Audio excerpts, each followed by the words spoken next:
पाकिस्तान और इसराइल की तिजारत झूठ का पलंदा। इमरान खान और मरियम नवाज शरीफ सेम पेज पर, दोनों के पर जलते हैं। रूस से सस्ता तेल अगले महीने ऑर्डर दिया जाएगा। खंजराब बाईपास से तिजारत शुरू हो गई। अजहर मशवानी ने लाहौर हाई कोर्ट में दरख्वास्त दायर कर दी। बिस्मिल्लाहिर्रहमानिर्रहीम। मैं हूं मलिक नईम और आप देख रहे हैं 27 पाकिस्तान। इस तरह है कि अजहर मशवानी पीटीआई का सोशल मीडिया ग्रुप जो है उसका हेड है और इसको कुछ दिन पहले अगवा कर लिया गया था। अगवा करने के बाद इसको माबूस किया गया और ये कुछ दिन पुलिस की हिरासत में रहा।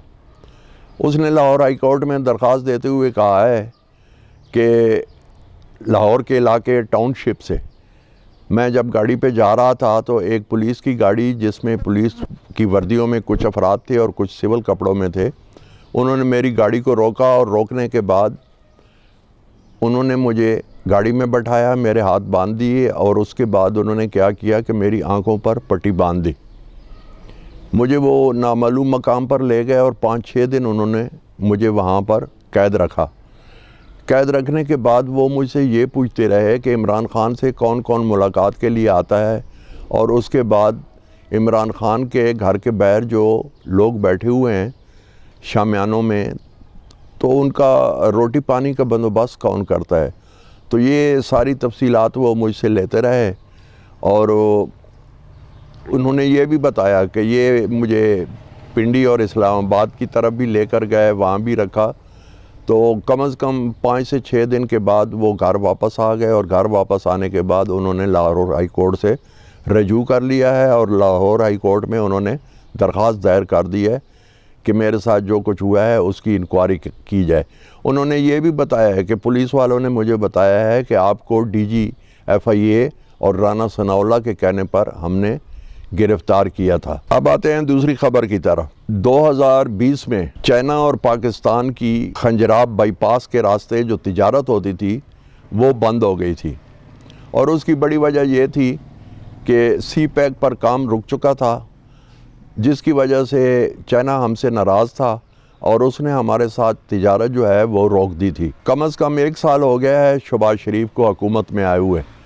तो इस 1 साल में शहबाज शरीफ ने बहुत मेहनत के बाद चाइना को राज़ी किया है और अब एक तो CPEC पे दोबारा काम शुरू हो गया है और दूसरी बात यह है कि खंजराब के रास्ते, खंजराब बाईपास के रास्ते पाकिस्तान और चाइना की तिजारत भी शुरू हो गई है।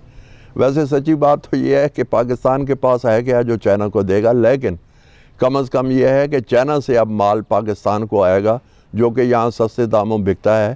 तो इस तरह चाइना की नाराज़गी हमारे साथ दूर हो गई है तिजारत से। अब ये मालूम होता है क्योंकि इससे पहले चाइना हमारे साथ नाराज़ था और नाराज़गी की बड़ी वजह ये थी कि आपने CPEC पर काम क्यों रोका है।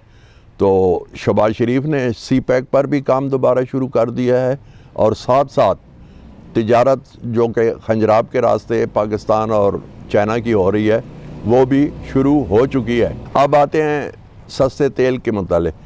तो रूस के साथ हमारा मुआहदा हुआ था, तो वज़ीर पेट्रोलियम मुसद्दक मलिक ने बताया है कि रूस के साथ हमारा मुआहदा हुआ है सस्ते तेल का, तो अगले महीने से, यानी कि आप कह सकते हैं कि मई के महीने से हम आर्डर बुक करेंगे और कम से कम 26 से 27 दिनों में बहरी जहाज़ के ज़रिए समुंदर के रास्ते ये तेल पाकिस्तान को पहुंच जाएगा। रूस ने ये भी बताया है कि मैं पाकिस्तान को उसी रेट पर तेल दूंगा जिस रेट पर मैं अपने दीगर दोस्त मुल्कों को तेल दे रहा हूं। तो ये एक बड़ी ख़बर है, बल्कि खुशी की ख़बर है कि पाकिस्तान को जब सस्ता तेल मिलेगा तो आवाम उससे मुस्तफ़ीद हो सकेंगे। अब आते हैं इमरान खान और मरियम नवाज़ कैसे सेम पेज पर हैं। मेरे एक पसंदीदा साफ़ी हैं, बल्कि एंकर पर्सन हैं, उनका नाम है मंसूर अली ख़ान। तो पिछले दिनों मंसूर अली ख़ान मरियम नवाज़ से इंटरव्यू कर रहे थे, तो उन्होंने मरियम नवाज़ से एक सवाल किया और उनको कहा कि आप अगर हुकूमत में आ जाते हैं तो क्या जनरल बाजवा और जनरल फैज़ हमीद पर गद्दारी का केस चलाएंगे या आर्टिकल 6 का केस चलाएंगे। तो मरियम नवाज़ ने कहा कि ये फ़ौज का अंदरूनी मामला है, तो इस सिलसिले में फ़ौज ही कुछ करेगी, हमें कुछ करने की ज़रूरत नहीं है। तो इसी तरह इमरान खान से भी साफियों ने जब पूछा कि अगर आपकी हुकूमत आ जाती है तो आप जनरल बाजवा पर केस चलाएंगे, तो उन्होंने कहा ये फ़ौज का अंदरूनी मसला है। तो ये वाहिद पॉइंट है जिस पर मरियम नवाज़ और इमरान खान एक पेज पर हैं और दोनों के आर्मी की तरफ जाते हुए पर जलते हैं। तो इसके अलावा एक और ख़बर है, आजकल पाकिस्तान के सोशल मीडिया पर एक बहुत ही ख़तरनाक किस्म की मुहिम चली हुई है और उसमें अवाम-उन-नास को ये बताया जा रहा है कि हुकूमत वक्त ने इसराइल के साथ तिजारत शुरू कर दी है। हालांकि ऐसी कोई बात नहीं है। असल हकीकत क्या है वो हम आपको बताते हैं। एक शख्स है, उसका नाम है फैसल बिन खालिद।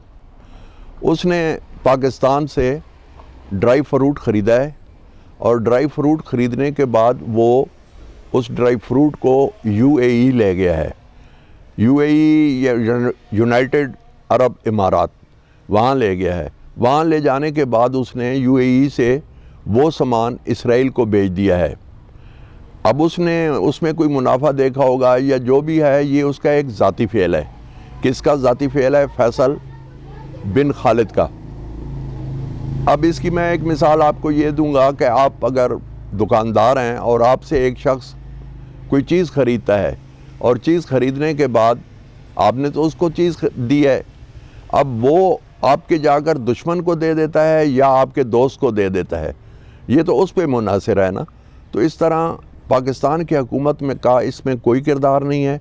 ये जो कुछ भी हुआ है, एक आम शहरी था फैसल बिन खालिद जिसने ये ड्राई फ्रूट खुश्क मेवाजात पाकिस्तान से ख़रीदे, UAE ले गया और मुनाफे पर उसने वो इसराइल को दे दिए, जो कि उसको नहीं देने चाहिए थे, लेकिन वो उसका ज़ाती फ़ेल है।